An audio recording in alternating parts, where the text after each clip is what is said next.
He aquí el jurado de los condenados. Benedict Arnold, Lizzie Borden, Richard Nixon, John Wilkes Booth, el pirata Barba Negra, John Dillinger y la línea de golpeo de los Flyers de Filadelfia. Benedict Arnold. Benedict Arnold, nacido el 14 de enero de 1741 en Connecticut, fue un militar estadounidense que se destacó como uno de los comandantes más talentosos de la Guerra de Independencia de Estados Unidos. Sus acciones en batallas como la captura de Fort Ticonderoga y especialmente su papel decisivo en la victoria en la batalla de Saratoga ayudaron a convencer a Francia de apoyar a los colonos contra los británicos, un punto de inflexión estratégico en la guerra. A pesar de su valentía, Arnold se sintió constantemente ignorado y menospreciado por el Congreso Continental, lo que sumado a sus deudas personales y críticas públicas minó su moral. Durante su servicio como gobernador militar de Filadelfia, conoció a Peggy Shippen, con quien se casó en 1779.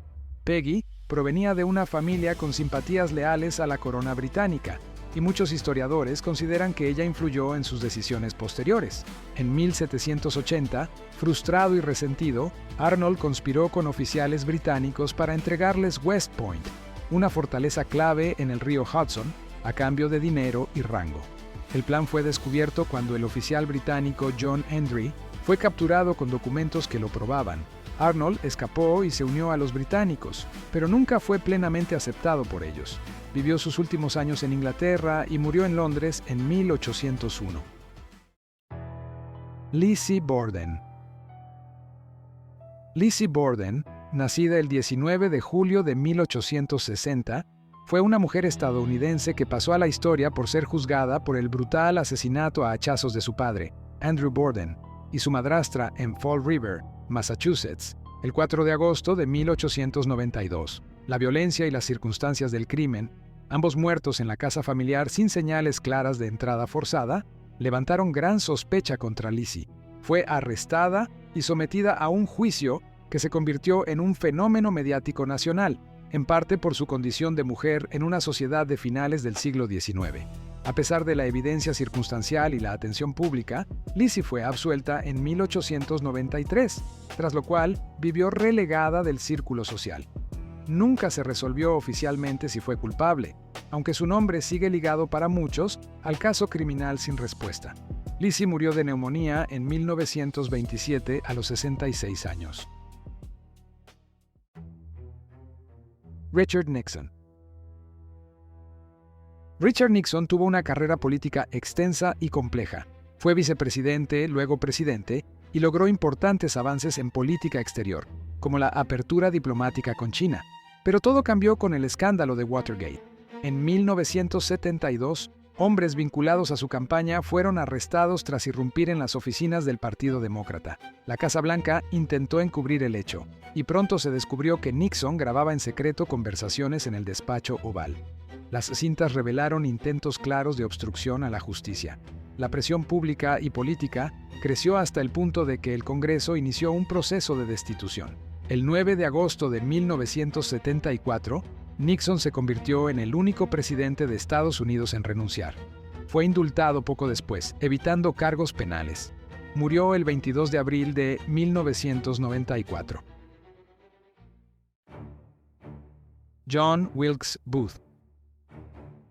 John Wilkes Booth nació en 1938, en una familia de actores famosos, y él siguió la misma carrera. Booth se opuso vehementemente a las políticas de Abraham Lincoln, no solo por la abolición de la esclavitud, sino también porque veía al presidente como un tirano que estaba destruyendo el sur y otorgando derechos políticos a los afroamericanos. Tras escuchar un discurso en el que Lincoln apoyaba el sufragio limitado para hombres negros, Booth decidió que asesinarlo sería un acto patriótico para vengar a la Confederación. El 14 de abril de 1865, Booth asesinó al presidente Lincoln con un disparo en el Teatro Ford en Washington, D.C.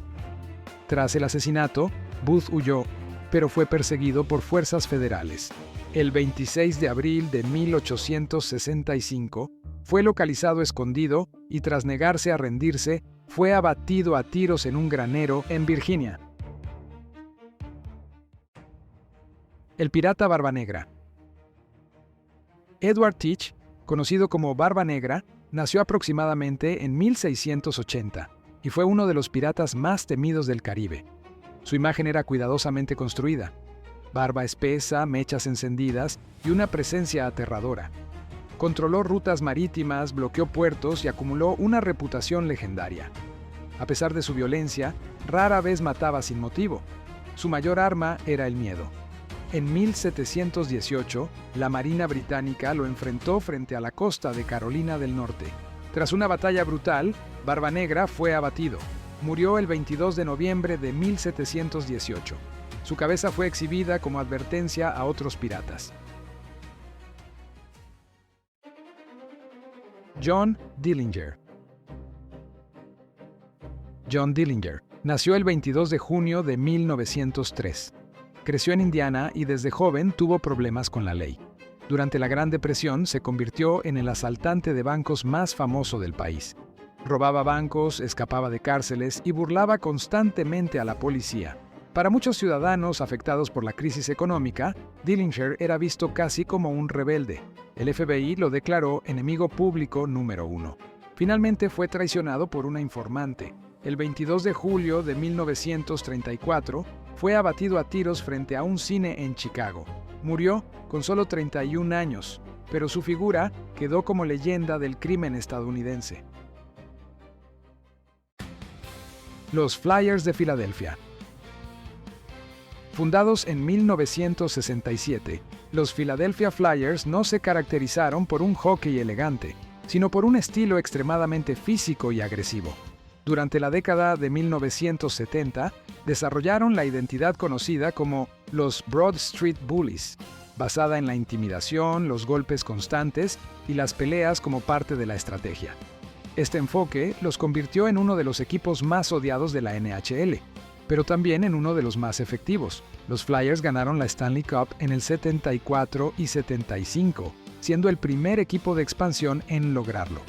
Uno de sus momentos más recordados ocurrió en 1976, cuando derrotaron 4-1 al CSKA Moscú, el famoso equipo soviético del Ejército Rojo, considerado entonces el mejor del mundo. El partido fue tan violento que los soviéticos incluso abandonaron el hielo momentáneamente en protesta antes de regresar. Aunque no fueron criminales, los Flyers quedaron marcados en la memoria del deporte como símbolo de una violencia normalizada que obligó a la NHL a replantear reglas y cambiar el rumbo del hockey profesional. Hoy aprendimos un poco más de cultura general, tal vez muy americana, pero cultura al fin y al cabo. Y todo gracias a Los Simpson, que nos dejan referencias interesantes y llamativas a su manera, pero efectivas.